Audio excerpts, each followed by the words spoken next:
Що ми знаємо про бджіл? Ну, вони жужжать, запилюють квіти, дарують нам смачний мед і, звичайно, іноді кусають. А ще вони носять стильний полосатий одяг, але за цим знайомим образом ховаються дивовижні факти про цих істот, які ви, може, не знаєте. Готові дізнатись більше?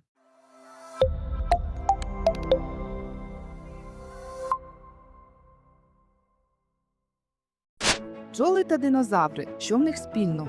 Бджоли збирали нектар та пилок ще задовго до того, як з'явився перший Homo sapiens. Вони справді древні. Уявіть собі, в Бірмі знайшли шматок бурштину з бджолою, який близько 100 мільйонів років.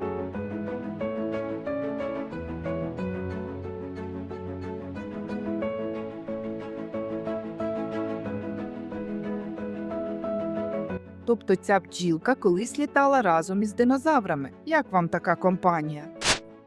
Чому світ такий квітучий?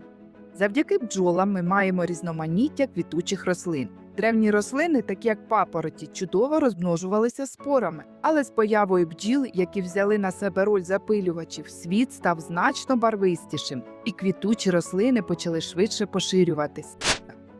Бджоли в мистецтві. Ще древні люди були в захваті від бджіл. Наприклад, у печері Куевас де ла Араньяс в Іспанії є наскальний малюнок людини, яка намагається дістати мед з гнізда диких бджіл. Цьому малюнку приблизно 10 тисяч років. Бджоли вже тоді були об'єктом уваги і, певно, джерелом солодких пригод. Бджоли в історії. У Древньому Єгипті бджіл шанували як символ фараонів. Це було ще за 5 тисяч років до нашої ери. Саме тут почали приручати диких бджіл та робити перші вулики. Мед був делікатесом для знаті, ба більше, ним навіть годували священних тварин. Що цікавого в бджолиному суспільстві? Усі робочі бджоли – це дівчата. Але, на жаль, не всі вони здатні приносити потомство. Вони мають чіткий розподіл ролей. Є розвідниці, збирачі, сторожі. Вони збирають пилок і нектар, прибирають у вулику, будують стільники, піклуються про личинки, трутнів та королеву. Королева, до речі, значно більша за інших бджіл.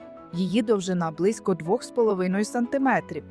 І вона може відкласти до 1000 яєць на день.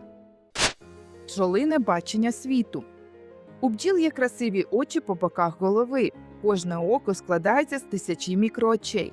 До того ж, вони мають ще 3 додаткові ока на тім'ячку. Їх зір дозволяє їм бачити світ у своєму унікальному світлі. Вони розрізняють кольори, але не всі. Жовтий і синій для них, як на долоні, а от червоний здається темно-сірим. Зате бджоли бачать ультрафіолетові промені, що робить їх сприйняття світу особливим.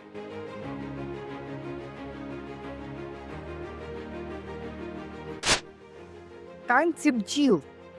Розвідниці, знайшовши квітучу галявину, показують іншим, куди летіти, виписуючи у повітрі кола та вісімки. Це і є той самий знаменитий бджолиний танець, про який ви могли чути.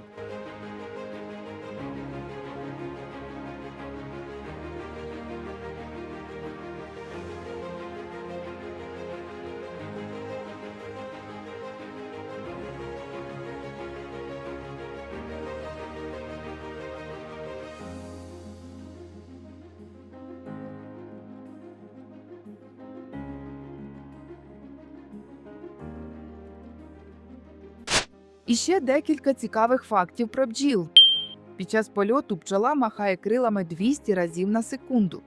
Для отримання 1 кілограма меду бджоли обробляють понад 10 мільйонів квіток. У бджолиній родині може бути від 10 до 50 тисяч бджіл. Легко, без вантажу, бджола може летіти зі швидкістю 60 км за годину, а з медом – близько 25 км за годину.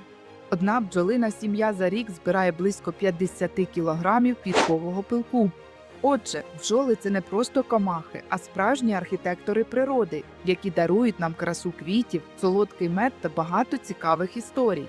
Якщо вам було цікаво, підписуйтесь на канал. Пам'ятайте, один клік – і ви вже частина нашого дружнього бджолиного раю.